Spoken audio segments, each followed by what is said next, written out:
Sa mga kapwa ko Pilipino, malinaw na nakasaad sa konstitusyon. Walang sinumang senador ang maaaring lehitimong tumayo bilang Pangulo ng Senado batay lamang sa 12 boto. Ito ay pinagtibay sa ilalim ng 1987 Constitution. Sa Article 6, Section 16, Subsection 1 ng 1987 Constitution. The Senate shall elect its president by a majority vote of all its members. Ang ibig pong sabihin, makakapaghalal lamang ng isang Senate President kung makakuha siya ng mayoryang boto ng lahat ng miyembro ng Senado. Ayon po sa konstitusyon, 24 ang kabuuang bilang ng mga halal na senador. Kaya naman, 13 po ang kinakailangan para magkaroon ng mayorya. Nakalagay din sa alituntunin ng Senado, sa Rule 2, Section 2, na the officers of the Senate shall be elected by the majority vote of all its members. Ang mga opisyal po ng Senado ay ang Senate President, Senate President pro tempore, Senate Secretary, at Sergeant at Arms. Hango at nakabase po sa ating konstitusyon ang mga alituntunin ng Senado, kung kaya't tulad sa Senate President, boto rin ng mayorya ng lahat ng miyembro ng Senado ang kinakailangan upang magtalaga ng Senate President pro tempore, Senate Secretary, at Sergeant at Arms. Malinaw, 13 boto ang kailangan. Sabi din po sa Rule 15, Section 44 ng alituntunin ng Senado na except during the election of officers, a majority of the senators shall constitute a quorum. Simple lang po ang kahulugan nito. Iba po ang bilang na kailangan para sa quorum. Iba rin po ang bilang na kailangan para po sa eleksyon.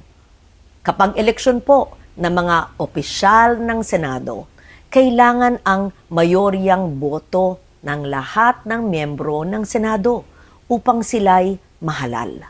Kaya naman, sa kabila ng aking paggalang sa aking mga kasamahan, labag sa konstitusyon at alituntunin ng Senado ang nangyaring pagtatalaga ng Senate President pro tempore, Senate Secretary, at Sergeant at Arms dahil 12 senador lamang ang nasa plenaryo na bumoto.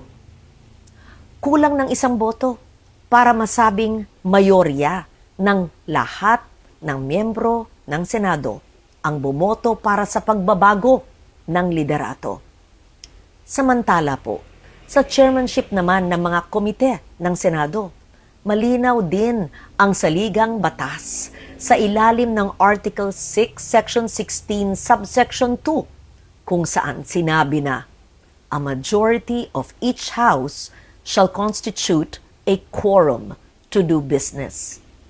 Ibig sabihin po, 13 senador din ang kinakailangan na kabilang sa sesyon ng Senado upang makagawa ng anumang opisyal na gawain o quorum, kung kaya't labag din po sa konstitusyon ang naganap na pagdeklarang bakante at pagtatalaga ng mga chairperson sa mga ilang komite. Madalas pong binabanggit ang mga nasa minorya ang kasong Avellino versus Cuenco upang palabasing lehitimo ang naganap na takeover sa Senado. Pero hindi po maaring gawing shortcut ang Avellino upang pababain ang bilang ng mga senador na kailangan para sa quorum, sa eleksyon, at para magkaroon ng reorganization sa Senado. 1949 pa ang kasong ito at naganap sa ilalim ng 1935 Constitution.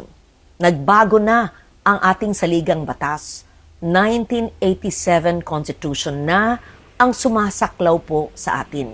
Dito, malinaw na 13 ang kinakailangang boto para maghalal ng Pangulo ng Senado at parehong bilang din ang kinakailangan para sa pagboto ng mga opisyal.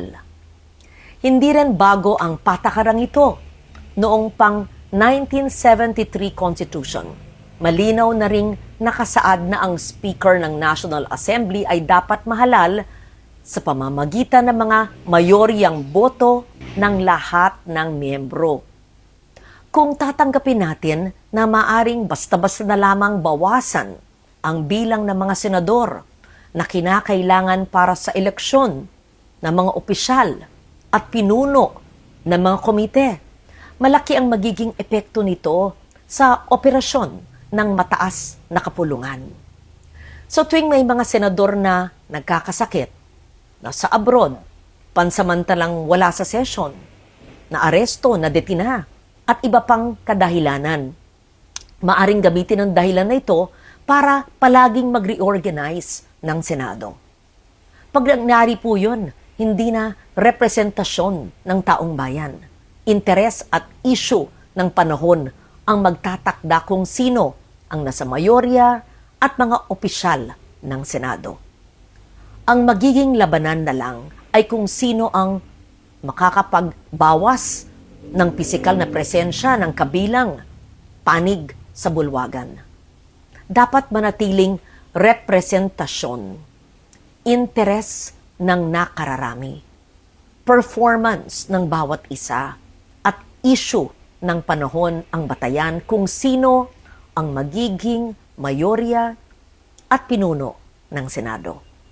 Ang konstitusyon, ang gabay ng ating demokrasya. Ito ang dapat nating ipaglaban para sa Senado, para sa ating mga institusyon, at higit sa lahat, para sa bawat Pilipino. Si Loren Legarda po, ang inyong Senate President pro tempore. Maraming salamat.